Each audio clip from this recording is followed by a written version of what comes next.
গল্পের আসর বা অগ্নিলা চ্যানেলে আপনারা আজ শুনবেন হুমায়ুন আহমেদের লেখা ভ্রমণ বিষয়ক জীবন স্মৃতি থেকে নেওয়া তার হোটেল গ্রেভারিন। হোটেল গ্রেভারিন প্রথম প্রকাশিত হয়েছিল 1989 সালে। আজ রয়েছে এর প্রথম পর্ব।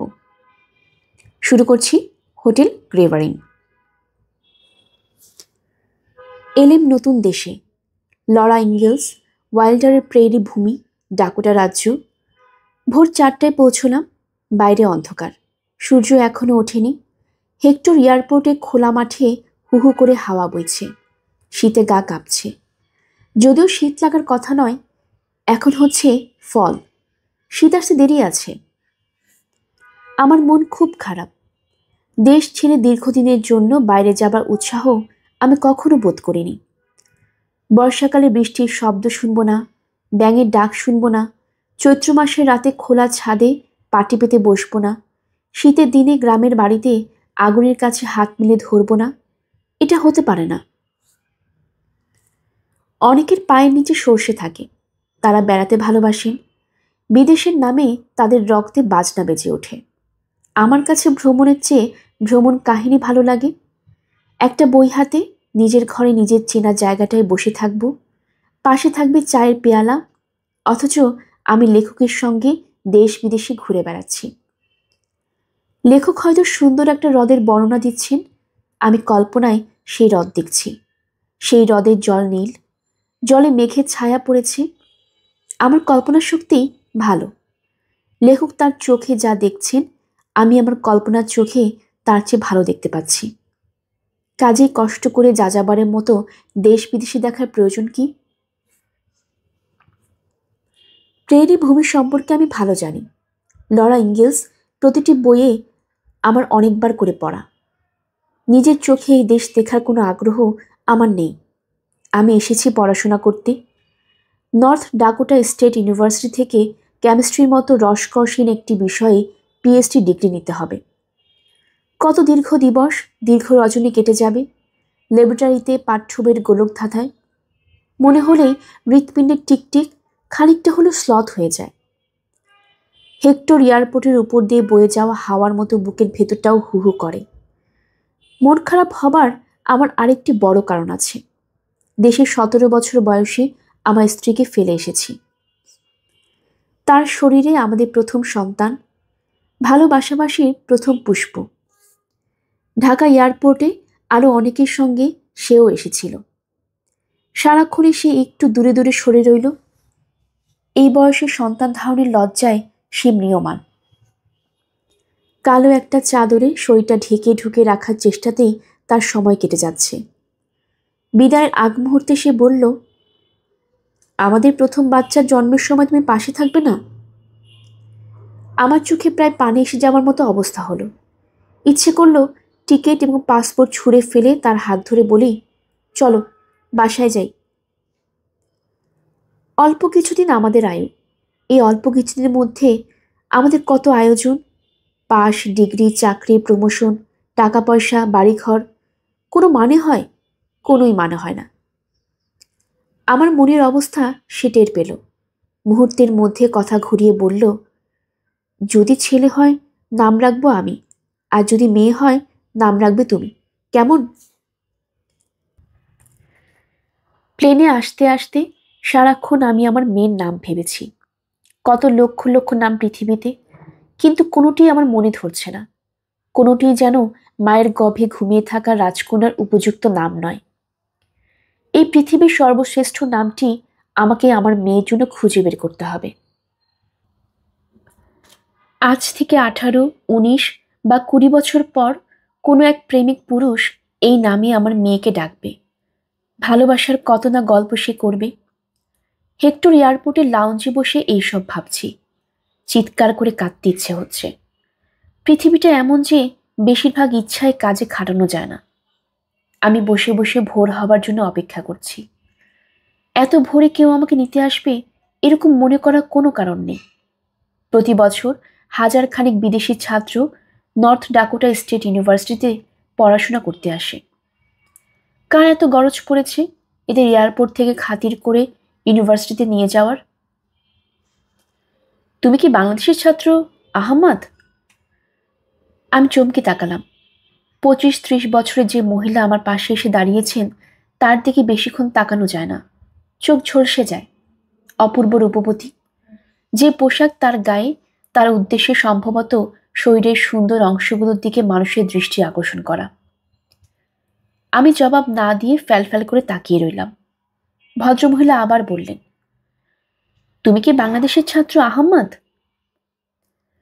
আমি হ্যাঁ সূচক মাথা নাড়লাম। আমার নাম টয়লা ক্লেইন। আমি হচ্ছি নর্থ ডাকোটা স্টেট ইউনিভার্সিটির ফরেন স্টুডেন্ট অ্যাডভাইজার। আমি খুবই লজ্জিত যে দেরি করে ফেলেছি। চলো রওনা হওয়া যাক। তোমার সঙ্গে সব জিনিসপত্র কি এই? ইয়েস। আমার সব জবাব এক শব্দে, ইয়েস এবং নোর মধ্যে সীমাবদ্ধ। ইংরেজিতে একটা পুরো বাক্য বলার মতো সাহস সঞ্চয় করে উঠতে পারিনি। আমার কেন জানি মনে হচ্ছে একটা পুরো বাক্য বললেই এই ভদ্রমহিলা হা হা করে হেসে উঠবেন। আহমদ, তুমি কি রওনা হবার আগে এক কাপ কফি খাবে? বাইরে বেশ ঠান্ডা।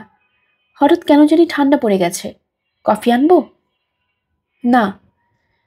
আমি আমার অভিজ্ঞতা থেকে দেখেছি, পূর্বদেশীয় ছাত্রছাত্রীদের কোনো কিছু খাবার কথা বললেই তারা প্রথমে বলে না, অথচ তাদের খাবার ইচ্ছা আছে।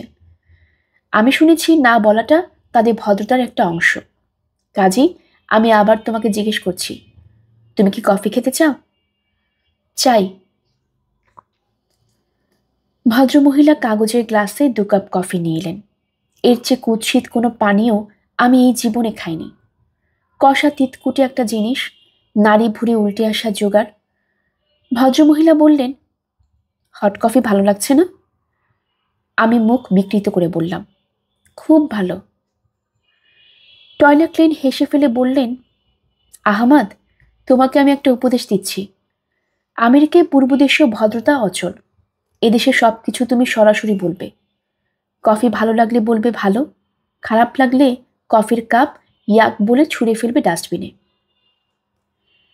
আমি ইয়াক বলে একটা শব্দ করে ডাস্টবিনে কফির কাপ ছুঁড়ে ফেললাম। এই হচ্ছে আমেরিকায় আমেরিকানদের মতো আমার প্রথম আচরণ। টয়লা ক্লিনে গাঢ় লাল রঙের গাড়ি ডাউন টাউন ফার্গোর দিকে যাচ্ছে। আমি ঝিম ধরে পেছনের সিটে বসে আছি।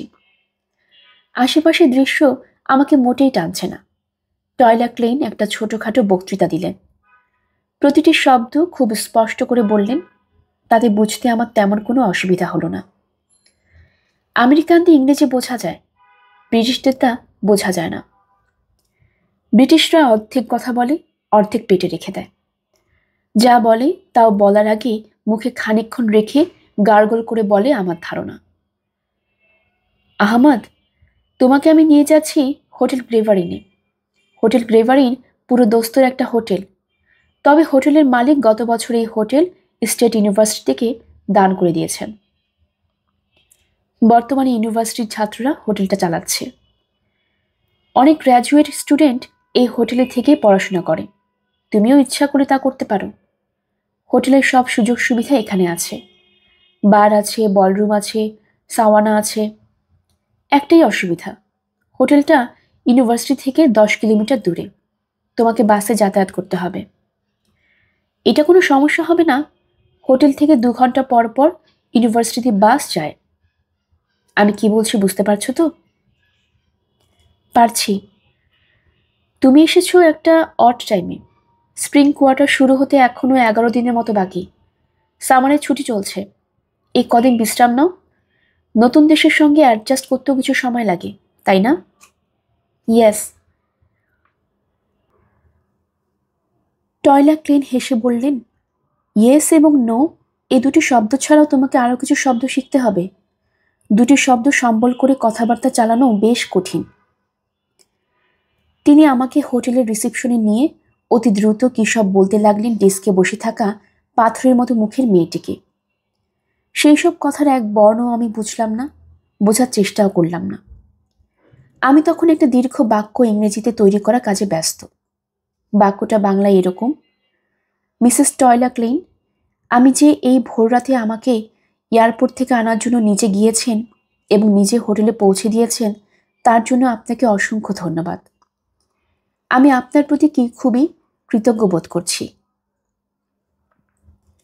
বাক্যটা মনে মনে যখন প্রায় গুছিয়ে এনেছি, তখন টয়লা ক্লিন আমার দিকে তাকিয়ে বললেন, বাই, বলেই ছুটে বেরিয়ে গেলেন। আমাকে আর ধন্যবাদ দেওয়া হলো না। এই মহিলার আচার ব্যবহার আমি মুগ্ধ হয়ে গিয়েছিলাম। আমার কাছে মনে হয়েছিল উনি একজন অত্যন্ত কর্মঠ, দায়িত্বজ্ঞান সম্পন্ন, হাসি খুশি ধরনের মহিলা। পরে জানলাম ইনি একজন খুবই ইনএফিশিয়েন্ট মহিলা। তার অকর্মণ্যতা ও অযোগ্যতার জন্য পরের বছরই তার চাকরি চলে যায়। হোটেল গ্রেভারিনে আমার জীবন শুরু হলো। 3 তলা একটা হোটেল, পুরনো ধরনের বিল্ডিং, এর সবই পুরনো, কার্পেট পুরনো, ঘরের বাতাসে পর্যন্ত 100 বছরের আগের গন্ধ। আমেরিকানরা ট্র্যাডিশনে খুব ভক্ত, এটা বলা ঠিক হবে না। তবে ডাকোটা কান্ট্রির অনেক জায়গাতেই দেখেছি ওয়াইল্ড ওয়েস্ট ধরে রাখার একটা চেষ্টা। পুরনো হোটেলগুলোকে পুরনো করেই রাখা হয়েছে। দেয়ালে বাইসনে বড় বড় শিং, যত্ন করে ঝুলানো আগের আমলে পাইপ গান, বারোদের থলে, মেঝেতে বিছানো ভারী কার্পেটের রং বিবর্ণ।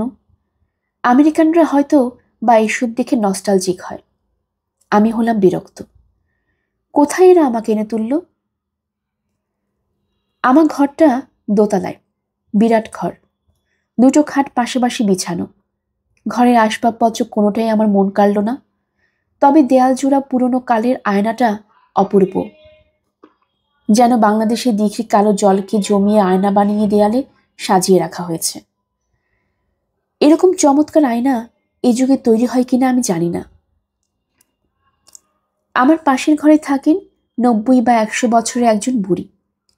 এই হোটেলে বিশ্ববিদ্যালয়ের ছাত্র ছাড়াও বাইরে গেস্টরা ভাড়া দিয়ে থাকতে পারেন।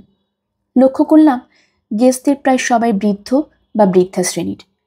পরে জেনেছি এদের অনেকেই জীবনের শেষের দিকে বছরের পর বছর হোটেলে কাটিয়ে দেন। বৃদ্ধ বৃদ্ধাদের জন্য নির্মিত ওল্ড হোমগুলো তাদের পছন্দ নয়। ওল্ড হোমগুলোতে তারা হসপিটাল গন্ধ পান।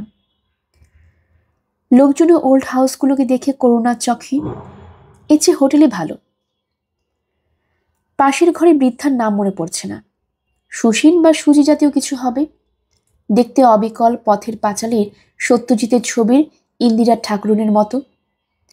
মাথার চুল সেই রকম ছোট ছোট করে কাটা, বয়সের ভারে নুয়ে পড়া শরীর, শুধু পরনে শতচ্ছিন্ন শাড়ির বদলে স্কার্ট, ঠোঁটে লিপস্টিক। এই বৃদ্ধা হোটেলে ঢোকার 1 ঘন্টার মধ্যে আমার দরজা নক করলেন। দরজা খোলা মাত্র বললেন, সুপ্রভাত, তোমার কাছে কি ভারতীয় মুদ্রা আছে? না। স্ট্যাম্প আছে? না, তাও নেই। ও আচ্ছা, আমি মুদ্রা এবং স্ট্যাম্প দুটোই জমাই, এটা আমার হবি। বৃদ্ধা বিমর্ষ মুখে চলে গেলেন। আমি অবাক হয়ে তাকিয়ে রইলাম। এই মহিলা জীবনের শেষ কটা দিন স্ট্যাম্প বা মুদ্রা জমিয়ে যাচ্ছেন তা বুঝতে পারলাম না। অন্য কোনো সঞ্চয় কি তার জীবনে নেই? বৃদ্ধা চলে যাবার পর হোটেলের লন্ড্রির লোক ঢুকল। কালো আমেরিকান, এর নাম জর্জ ওয়াশিংটন। নিগ্রোদের মধ্যে আমেরিকার প্রেসিডেন্টের নাম অনুসারে রাখার একটা প্রবণতা আছে। এই জর্জ ওয়াশিংটন সম্ভবত আমার গায়ে কৃষ্ণবর্ণের কারণে আমার প্রতি শুরুতেই গভীর মমতা দেখাতে শুরু করল। গম্ভীর মুখে বলল, প্রথম এসেছো আমেরিকায়? হ্যাঁ। পড়াশোনার জন্যে? হ্যাঁ। নিজেদের দেশে পড়াশোনা হয় না যে এই পচা জায়গায় আসতে হয়? আমি নিশ্চুপ। সে গলা নামিয়ে বলল, বুড়িগুলোর কাছ থেকে সাবধানে থাকবে, এরা বড় বিরক্ত করে, মোটেই পাত্তা দিবে না। ঠিক আছে। মদ্যপান করো? না। মাঝে মধ্যে করতে পারো, এতে দোষের কিছু নেই। তবে মেয়েদের সঙ্গে মেশার ব্যাপারে সাবধান থাকবে। হুকারদের নিয়ে বিছানায় যাবে না, অসুখ বিসুখ হবে। তাছাড়া হুকারদের বেশিরভাগই হচ্ছে চোর, টাকা পয়সা, ঘড়ি এসব নিয়ে পালিয়ে যাবে। হুকার কি করে চিনতে হয় আমি তোমাকে শিখিয়ে দেব। আচ্ছা। খাওয়া দাওয়া কোথায় করবে? হোটেলে? খবরদার, এই হোটেলের রেস্টুরেন্টে খাবে না, রান্না কুৎসিত, দামও বেশি। 2 ব্লক পরে একটা হোটেল আছে, নাম beef and bun. Beef and bun? হ্যাঁ, ওইখানে খাবার ভালো, দামেও সস্তা। তোমাকে ধন্যবাদ। ধন্যবাদের প্রয়োজন নেই। বিয়ে করেছো? হ্যাঁ। বউয়ের ছবি আছে? আছে। দেখাও। আমি ছবি বের করে দেখালাম। জর্জ ওয়াশিংটন নানা ভঙ্গিতে ছবি দেখে বলল, অপূর্ব সুন্দরী, তুমি অতি ভাগ্যবান।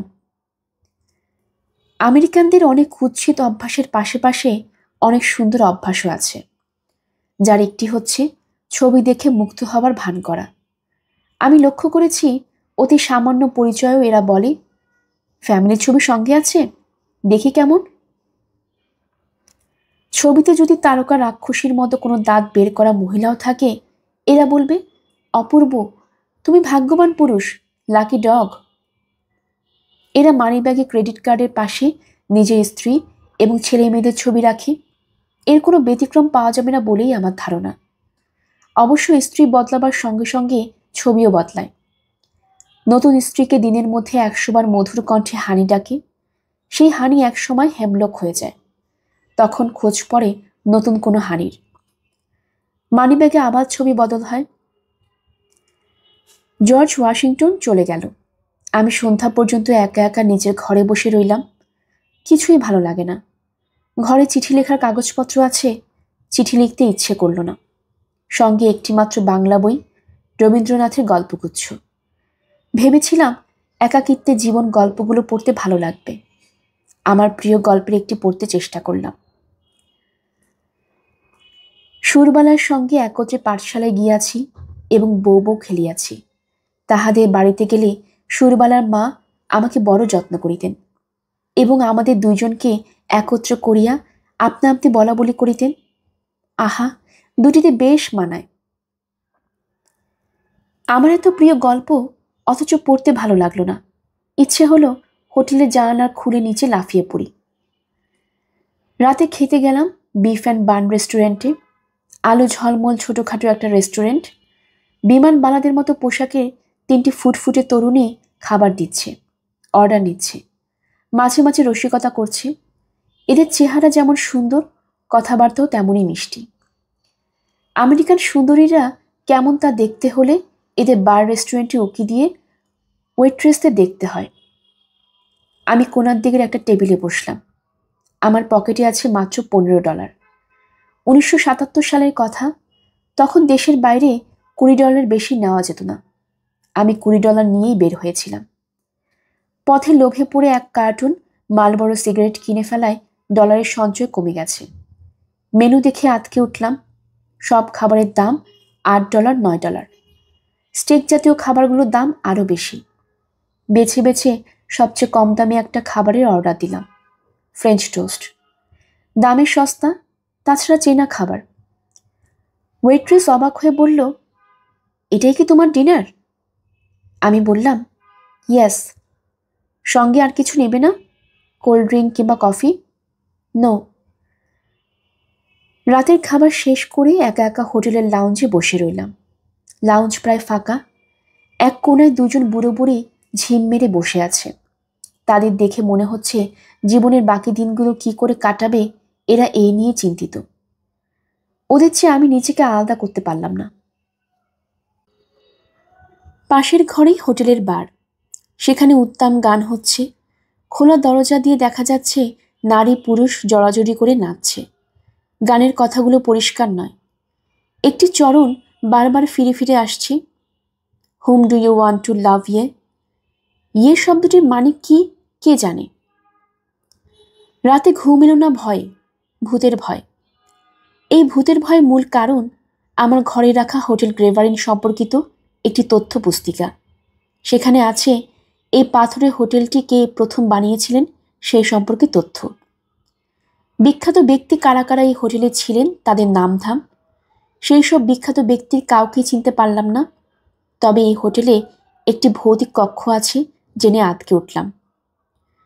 রুম নম্বর 309-এ একজন অশরীরী মানুষ থাকেন বলে 100 বছরের জনশ্রুতি আছে। যিনি এখানে বাস করেন তার নাম জন পাউল। পেশায় আইনজীবী ছিলেন। এই হোটেলেই তার মৃত্যু হয়। মৃত্যুর পরও হোটেলের মায়া কাটাতে পারেননি। পুস্তিকার লেখা এই বিদেহী আত্মা অত্যন্ত শান্ত ও ভদ্র স্বভাবের। কাউকে কিছুই বলেন না। গভীর রাতে পাইপ হাতে হোটেলের বারান্দা দিয়ে হেঁটে বেড়ান। হোটেলের 309 নম্বর কক্ষটিতে কোনো অতিথি রাখা হয় না। বছরের পর বছর এটি খালি থাকে, তবে রোজ পরিষ্কার করা হয়। বিছানার চাদর বদলে দেওয়া হয়, বাথরুমে নতুন সাবান টুথপেস্ট দেওয়া হয়।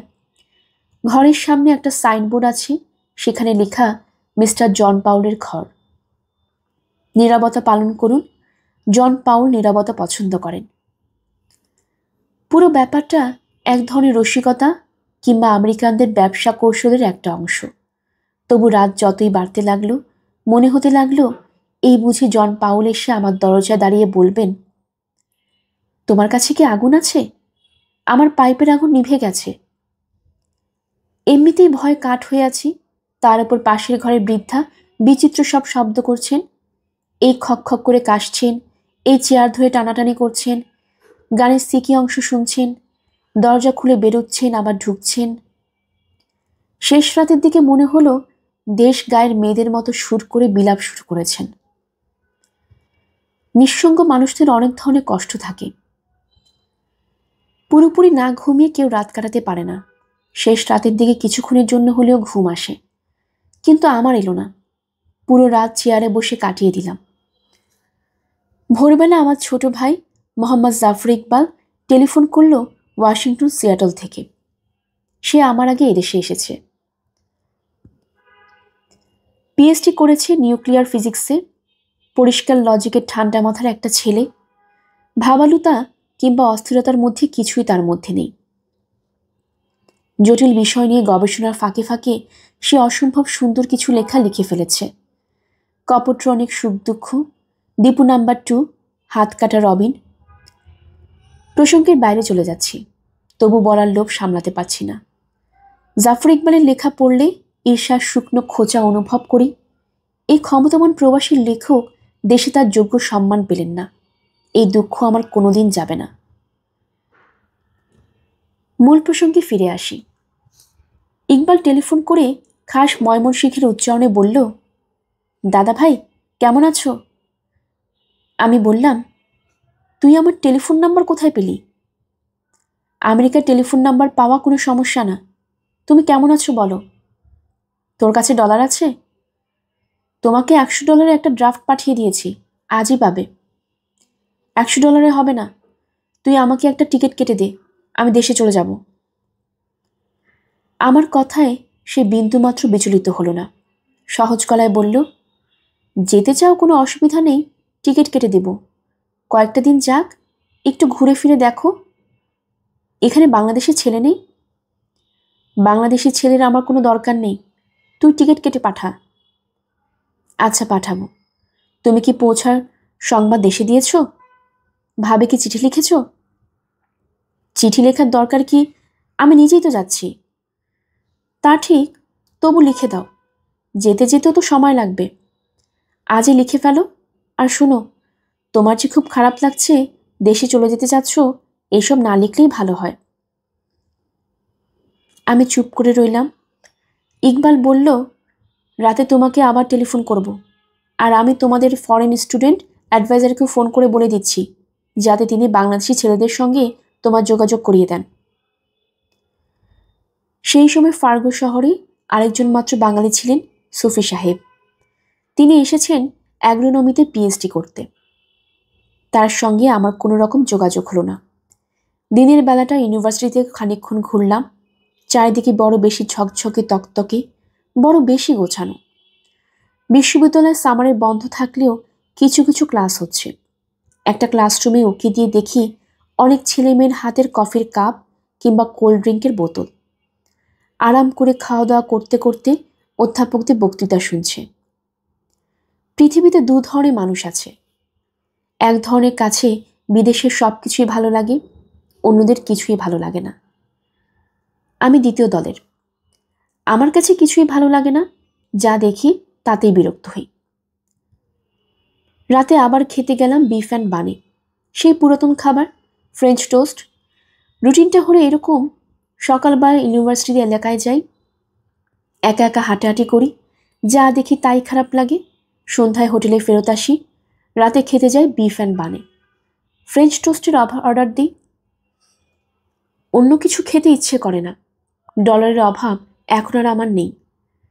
ইউনিভার্সিটি আমাকে $400 অগ্রিম দিয়েছে। সিয়াটল থেকে পাঠানো ছোট ভাইয়ের চেকটাও ভাঙিয়েছি। টাকার অভাব নেই, বিফ অ্যান্ড বানে খাবারেরও অভাব নেই, কিন্তু কোনো খাবারই খেতে ইচ্ছে করে না। খেতে গেলে চোখের সামনে ভাসে এক প্লেট ধবধবে সাদা ভাত, একটা বাটিতে সর্ষে বাটা দিয়ে রাধা ইলিশ, ছোট্ট পিরিচে কাঁচা লঙ্কা, আধখান কাগজি লেবু। আমার প্রাণ হু হু করে। ওয়েট্রেস যখন অর্ডার নিতে আসে আমি বলি ফ্রেঞ্চ টোস্ট। সে অবাক হয়ে তাকায়। হয়তো ইতিমধ্যে এই রেস্টুরেন্টে আমার নামই হয়ে গেছে ফ্রেঞ্চ টোস্ট। আমি লক্ষ্য করছি আমাকে দেখলেই ওয়েট্রেসরা নিজেদের মধ্যে চাওয়াচাই করে এবং একসময় এসে কোমল গলায় বলে, সেই খাবার? আমি বলি, ইয়েস। 6টি দীর্ঘ রজনী কেটে গেল। তারপর চমৎকার একটা ঘটনা আমার জীবনে ঘটল। ঘটনাটা বিশদভাবে বলা দরকার। এই ঘটনা না ঘটলে হয়তো আমি আমেরিকায় থাকতে পারতাম না, সব ছেড়ে ছুড়ে চলে আসতাম। যথারীতি রাতে খাবার খেতে গিয়েছি। ওয়েট্রেস অর্ডার নিতে আমার কাছে আর আসছে না। আমার কেন জানি মনে হলো দূর থেকে সবাই কৌতূহলী ভঙ্গিতে আমাকে দেখছে, ফিসফাস করছে। তাদের দোষ দিচ্ছি না। দিনের পর দিন ফ্রেঞ্চ টোস্ট খেয়ে খেয়ে আমি এই অবস্থাটা তৈরি করেছি। একা অনেকক্ষণ বসে থাকবার পর অর্ডার নিতেই একটি মেয়ে এলো। আমাকে অবাক করে দিয়ে বসলো আমার সামনের চেয়ারে। যে কথাগুলো সে আমাকে বলল তা শোনার জন্য আমি প্রস্তুত ছিলাম না। মেয়েটি নিচু গলায় বলল, দেখো আহমদ, আমরা জানি তোমার সময়টা ভালো যাচ্ছে না। দিনের পর দিন তুমি একটা কুৎসিত খাবার মুখ বুজে খেয়ে যাচ্ছ। টাকা পয়সার কষ্টের মতো কষ্ট তো আর কিছুই হতে পারে না। তবু বলছি, নিজের উপর বিশ্বাস রাখো। দুঃসময় একদিন অবশ্যই কাটবে। আমি একবার ভাবলাম বলি, তোমরা যা ভাবছ ব্যাপারটা সেরকম নয়। পরমূর্তি মনে হলো এটা বলার দরকার নেই। এটা বলা মানেই এদের ভালোবাসার অপমান করা। আমি তা হতে দিতে পারি না। মেয়েটি বলল, আজ তোমার জন্য আমরা ভালো একটা ডিনারের ব্যবস্থা করেছি। এর জন্য তোমাকে কোনো পয়সা দিতে হবে না। তুমি আরাম করে খাও এবং মনে সাহস রাখো। সে উঠে গিয়ে বিশাল ট্রেতে করে টি-বোন স্টেক নিয়ে এলো, সঙ্গে নানান ধরনের টুকিটাকি। কফি এলো, আইসক্রিম এলো। ওয়েট্রেসরা সবাই একবার করে দেখে গেল আমি ঠিকমতো খাচ্ছি কিনা। আমি খুব আবেগপ্রবণ ছেলে। আমার চোখে পানি এসে গেল। এরা এত মমতা একজন অজানা ছেলের জন্য রেখে দিয়েছিল। মেয়েগুলো আমার চোখের জল দেখতে পেলেও ভান করলো যেন দেখতে পায়নি। গভীর আনন্দ নিয়ে হোটেল গ্রেভারিনে ফিরে এলাম। রিসিপশনে বসে থাকা গোমরা মুখের মেয়েটাকে আজ অনেক ভালো লাগলো। আমি হাসি মুখে বললাম, হ্যালো। সেও হাসি মুখে বলল, হ্যালো। গ্রেভারিন বারে উদ্দাম গান আজ শুনতে ভালো লাগলো। ইচ্ছে করলো ভেতরে ঢুকে খানিকক্ষণ শুনি। আমার পাশের বৃদ্ধার ঘরে নক করে তাকে বললাম, আমার কাছে 2টো বাংলাদেশি মুদ্রা আছে, তুমি কি নেবে? অনেক রাতে স্ত্রীকে চিঠি লিখতে বসলাম। সেই চিঠিটা খুব অদ্ভুত ছিল, কারণ চিঠিতে তুষারপাতের একটা বানানো বর্ণনা ছিল। তুষারপাত না দেখিয়ে আমি লিখলাম, আজ বাইরে খুব তুষারপাত হচ্ছে। রাস্তাঘাট ঢেকে গেছে সাদা বরফে। সে যে কি অপূর্ব দৃশ্য, তুমি না দেখলে বিশ্বাস করতে পারবে না। আমি হোটেলের জানালার কাছে বসে বসে লিখছি। তুমি পাশে থাকলে দুজন হাত ধরাধরি করে তুষারের মধ্যে তাড়াতাম। যে 3জন তরুণী আমেরিকা প্রসঙ্গে আমার ধারণায় বদলে দিল, আজ তাদের কথা গভীর মমতা ও গভীর ভালোবাসার স্মরণ করছি। ক্ষুদ্র ক্ষুদ্র খণ্ডে আজ আমরা বিভক্ত, কত দেশ, কত নাম, কিন্তু মানুষ একই আছে। আসছে লক্ষ বছরেও তাই থাকবে। ডানবাল হলের জীবন। নর্থ ডাকোটা ইউনিভার্সিটির ক্লাসগুলো যেখানে হয় তার নাম ডানবার হল। ডানবার হলের 33 নম্বর কক্ষে ক্লাস শুরু হলো। কোয়ান্টাম মেকানিক্সের ক্লাস, কোর্স নাম্বার 529। কোর্স নাম্বারগুলি সম্পর্কে সামান্য ধারণা দিয়ে নিই। 200 লেভেলের কোর্স হচ্ছে আন্ডার গ্র্যাজুয়েটের নিচের দিকে ছাত্রদের জন্য। 300 লেভেল হচ্ছে আন্ডার গ্র্যাজুয়েটের উপর দিকে ছাত্রদের জন্য। 400 এবং 500 লেভেল হচ্ছে গ্র্যাজুয়েট লেভেল। 500 লেভেলে যে কোর্সটি আমি নিলাম সেই সম্পর্কে আমার তেমন কোনো ধারণা ছিল না। ঢাকা বিশ্ববিদ্যালয়ে অল্প কিছু কোয়ান্টাম মেকানিক্স পড়েছি, একেবারে কিছুই যে জানি না তাও না। তবে এই বিষয়ে আমার বিদ্যা খুবই ভাষা ভাষা। জলের ওপর ওড়াউড়ি, জল স্পর্শ করা নয়। একাডেমিক বিষয়ে নিজের মেধা এবং বুদ্ধির ওপর আমার আস্থাও ছিল না, সীমাহীন। রসায়নের একটি বিষয় আমি পড়ে বুঝতে পারবো না তা হতেই পারে না। আমাদের কোর্স কোঅর্ডিনেটর আমাকে বললেন, 500 লেভেলের এই কোর্সটি যে তুমি নিচ্ছ, ভুল করছো না তো? পারবে? আমি বললাম, ইয়েস। তখনও ইয়েস এবং নো এর বাইরে তেমন কিছু বলা রপ্ত হয়নি। কোর্স কোঅর্ডিনেটর বললেন, এই কোর্সে ঢুকবার আগে কিন্তু 400 লেভেলের কোর্স শেষ করনি। ভালো করে ভেবে দেখো, পারবে? ইয়েস। কোর্স কোঅর্ডিনেটরের মুখ দেখে মনে হলো তিনি আমার ইয়েস শুনেও বিশেষ ভরসা পাচ্ছেন না। ক্লাস শুরু হলো। ছাত্র সংখ্যা 15। বিদেশে বলতে আমি এবং ইন্ডিয়ান এক মেয়ে কান্তা। ছাত্রদের মধ্যে একজন অন্ধ ছাত্রকে দেখে চমকে উঠলাম। সে তার ব্রেইলি টাইপ রাইটার নিয়ে এসেছে। ক্লাসে ঢুকে সে বিনীত ভঙ্গিতে বলল, আমি বক্তৃতা টাইপ করব, খটখট শব্দ হবে, এই জন্য আমি ক্ষমা চাচ্ছি। আমি হতভম্ব। অন্ধ ছাত্ররা বিশ্ববিদ্যালয়ে পড়াশোনা করে এটা আমি জানি। আমাদের ঢাকা বিশ্ববিদ্যালয়েও কিছু অন্ধ ছাত্রছাত্রী আছে, তবে তাদের বিষয় হচ্ছে সাহিত্য, ইতিহাস, সমাজবিদ্যা বা দর্শন। কিন্তু থিওরিটিক্যাল কেমিস্ট্রিও যে কেউ পড়তে আসে তা আমার জানা ছিল না। আমাদের কোর্স টিচারের নাম মার্ক গর্ডন। কোয়ান্টাম মেকানিক্সের মস্তান লোক। থিওরিটিক্যাল কেমিস্ট্রির লোকজন তার নাম শুনলে চোখ কপালে তুলে ফেলে। তার খ্যাতি প্রবাদে পর্যায়ে চলে গেছে। লোকটি অসম্ভব রোগা এবং তালগাছের মতো লম্বা, মুখ ভর্তি প্রকাণ্ড গোঁফ। ইউনিভার্সিটিতে আসেন ভালুকের মতো বড় একটা কুকুরকে সঙ্গে নিয়ে। তিনি যখন ক্লাসে যান, কুকুরটা তার চেয়ারে পা তুলে বসে থাকে। মার্ক গর্ডন ক্লাসে ঢুকলেন একটা টি শার্ট গায়ে দিয়ে। সেই টি শার্টে যা লেখা তার বঙ্গানুবাদ হলো, সুন্দরী মেয়েরা আমাকে ভালোবাসা দাও। ক্লাসে ঢুকে সবার নাম ধাম জিজ্ঞেস করলেন। সবাই বসে বসে উত্তর দিল, একমাত্র আমি দাঁড়িয়ে জবাব দিলাম। মার্ক গর্ডন বিস্মিত হয়ে বললেন, তুমি দাঁড়িয়ে কথা বলছো কেন? বসে কথা বলতে গিয়ে তোমার অসুবিধা হয়? আমি জবাব দেবার আগে কান্তা বলল, এটা হচ্ছে ভারতীয় ভদ্রতা। মার্ক গর্ডন বললেন, হুমায়ুন, তুমি কি ভারতীয়? না, আমি বাংলাদেশ থেকে এসেছি। ও আচ্ছা আচ্ছা, বাংলাদেশ, বসো। এরপর থেকে বসে বসে কথা বলবে। আমি বসলাম। মানুষটাকে ভালো লাগলো এই কারণে যে সে শুদ্ধভাবে আমার নাম উচ্চারণ করেছে। অধিকাংশ আমেরিকান যা পারে না কিংবা শুদ্ধ আচরণের চেষ্টা করে না। আমাকে যেসব নামে ডাকা হয় তার কয়েকটি হচ্ছে হামায়ান, হিউম্যান, হেমিং। মার্ক গর্ডন টেবিলে পা তুলে বসলেন এবং বললেন, ক্লাস শুরু করার আগে একটা জোক বলা যাক। আমি আবার ডার্টি জোক ছাড়া অন্য কিছু জানি না। যারা ডার্টি জোক শুনতে চাও না তারা দয়া করে কান বন্ধ করে ফেলো। গল্পটি হচ্ছে, এক ফরাসি তরুণীকে নিয়ে যাব যার একটি স্তন বড়, অন্যটি ছোট। বিয়ের রাতে তার স্বামী।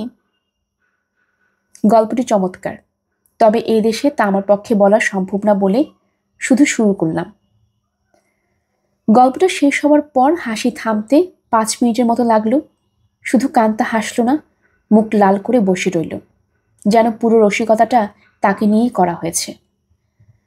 মার্ক গর্ডন লেকচার শুরু করলেন। ক্লাসের উপর দিয়ে একটা ঝড় বয়ে গেল। বক্তৃতার শেষে তিনি বললেন, সহজ ব্যাপারগুলি নিয়ে আজ কথা বললাম, প্রথম ক্লাস তো তাই। আমি মাথায় হাত দিয়ে বসে পড়লাম। কিচ্ছু বুঝতে পারিনি। তিনি ব্যবহার করেছেন গ্রুপ থিওরি, যে গ্রুপ থিওরির আমি কিছুই জানি না। আমি আমার পাশে বসে থাকা আমেরিকান ছাত্রীটিকে বললাম, তুমি কি কিছু বুঝতে পারলে? সে বিস্মিত হয়ে বলল, কেন বুঝবো না, এসব তো খুবই এলিমেন্টারি ব্যাপার। 1 সপ্তাহ চলে গেল। ক্লাসে যাই, মার্ক গর্ডনের মুখের দিকে তাকিয়ে থাকি। কিচ্ছু বুঝতে পারি না। নিজের মেধা এবং বুদ্ধির উপর যে আস্থা ছিল তা ভেঙে টুকরো টুকরো হয়ে গেল। কোয়ান্টাম মেকানিক্সের প্রচুর বই জোগাড় করলাম, রাত দিন পড়ি, কোনো লাভ হয় না। এই জিনিস বোঝার জন্য ক্যালকুলাসের যে জ্ঞান দরকার তা আমার নেই। আমার ইনসমনিয়ার মতো হয়ে গেল, ঘুমোতে পারি না। গ্রেভারিনের লবিতে ঘন্টার পর ঘন্টা বসে থাকি, মনে মনে বলি, কি সর্বনাশ। আমার পাশের ঘরে বৃদ্ধা আমাকে প্রায় জিজ্ঞেস করে, তোমার কি হয়েছে বলো তো? তুমি কি অসুস্থ? স্ত্রী চিঠি পাচ্ছ না? দেখতে দেখতে মিড টার্ম পরীক্ষা এসে গেল। পরীক্ষার পরপর যে লজ্জার সম্মুখীন হতে হবে তা ভেবে হাত পা পেটের ভেতর ঢুকে যাওয়া জোগাড় হলো। মার্ক গর্ডন যখন দেখবে বাংলাদেশের এই ছেলে পরীক্ষার খাতায় কিছুই লেখেনি, তখন তিনি কি ভাববেন? ডিপার্টমেন্টের চেয়ারম্যানই বা কি ভাববেন? এই চেয়ারম্যানকেই ঢাকা বিশ্ববিদ্যালয়ের রসায়ন বিভাগের সভাপতি প্রফেসর আলী নওয়াব আমার প্রসঙ্গে একটি চিঠিতে লিখেছেন, ঢাকা বিশ্ববিদ্যালয়ের রসায়ন বিভাগ যে অল্প সংখ্যক অসাধারণ মেধাবী ছাত্র তৈরি করেছে, হুমায়ুন আহমেদ তাদের অন্যতম। অসাধারণ মেধাবী ছাত্রটি যখন শূন্য পাবে তখন কি হবে? রাতে ভয়াবহ দুঃস্বপ্ন দেখতে শুরু করলাম। মিড টার্ম পরীক্ষায় বসলাম, সব মিলিয়ে 10টি প্রশ্ন। 1 ঘন্টা সময়ে প্রতিটির উত্তর করতে হবে। আমি দেখলাম একটি প্রশ্নের অংশবিশেষের উত্তর আমি জানি, আর কিছুই জানি না। অংশবিশেষের উত্তর লেখার কোনো মানে হয় না। আমি মাথা নিচু করে বসে রইলাম। 1 ঘন্টা পর সাদা খাতা জমা দিয়ে বের হয়ে এলাম। পরদিনের রেজাল্ট হলো। এ তো আর ঢাকা বিশ্ববিদ্যালয় নয় যে 15টি খাতা দেখতে 15 মাস লাগবে। 3 জন এ পেয়েছে, 6 জন বি, বাকি সব সি। বাংলাদেশের হুমায়ুন আহমেদ পেয়েছে 0। সবচেয়ে বেশি নম্বর পেয়েছে অন্ধ ছাত্রটি। এই ছেলেটির নাম আমার মনে পড়ছে না, তার নামটা মনে রাখা উচিত ছিল।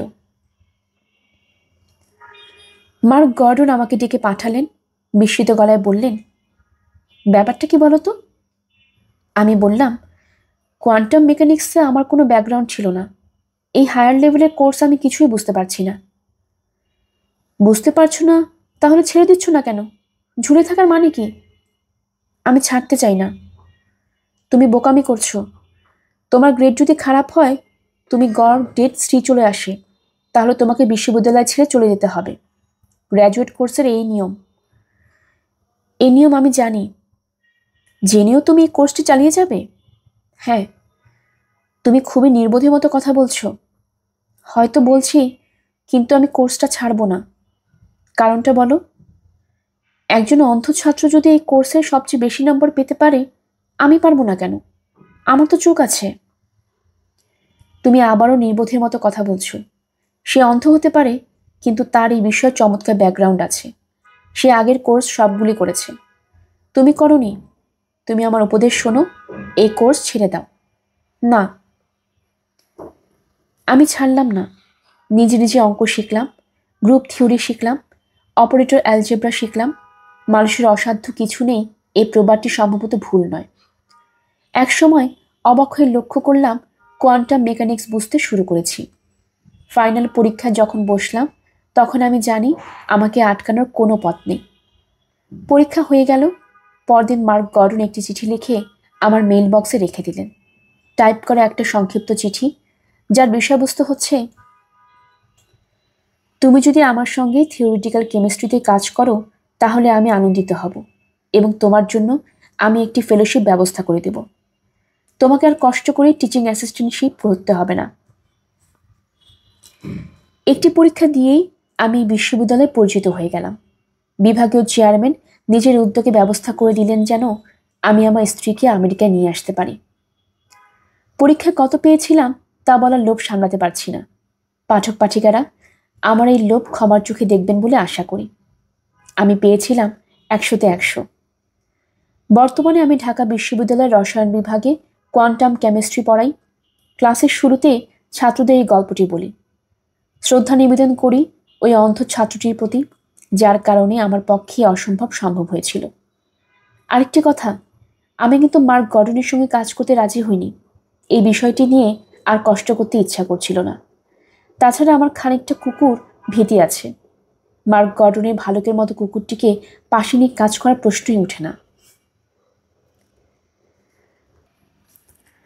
গল্পের আসর বাই অগ্নিলা চ্যানেলে আপনারা শুনছিলেন হুমায়ুন আহমেদের লেখা ভ্রমণ বিষয়ক গল্প হোটেল গ্রেভারিন। আজ ছিল এর প্রথম পর্ব। পরবর্তী পর্ব শোনার জন্য আমন্ত্রণ রইল। নতুন যারা আছেন চ্যানেলটি সাবস্ক্রাইব করে নেবেন। সবাইকে ধন্যবাদ।